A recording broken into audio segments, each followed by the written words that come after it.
hukum yang ketiga yaitu ada ijma. Apa sih itu ijma? Ijma adalah kesepakatan seluruh mujtahid umat Islam atas hukum Islam pada suatu masa setelah wafatnya Rasulullah SAW. Berarti ijma ini hukum setelah wafatnya Rasulullah SAW.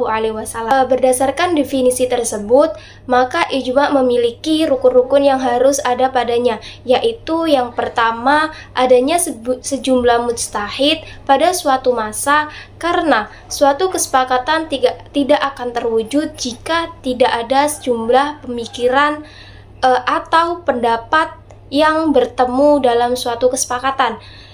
Jika hanya ada satu mujtahid saja, maka tidak bisa disebut ijma. Yang kedua, yaitu adanya kesepakatan para mujtahid tersebut atas suatu hukum syariat. Yang ketiga, yaitu ada kesepakatan tersebut dapat dimulai dengan pemaparan pendapat dari setiap mujtahid, baik dalam bentuk perkataan maupun perbuatan atau sikap. Yang keempat, yaitu ada kesepakatan yang dicapai tersebut benar-benar murni sebuah kesepakatan. Jika ada satu orang mujtahid saja yang tidak setuju, maka tidak bisa disebut ijma. Pendapat mayoritas belum tentu bisa disebut dengan ijma. Jika dilihat dari bagaimana ijma itu bisa dihasilkan, maka ijma dapat dibagi menjadi dua jenis. Yang pertama yaitu ada ijma sharih, dan yang kedua ada ijma sukuti. Di mana ijma sharih itu adalah ketika semua mujtahid secara tegas menyatakan persetujuannya.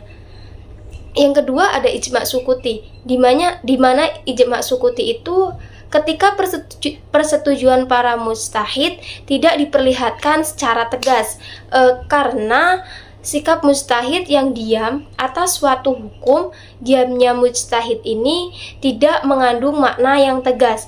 Apakah mereka menyetujui ataukah tidak menyetujui hukum tersebut?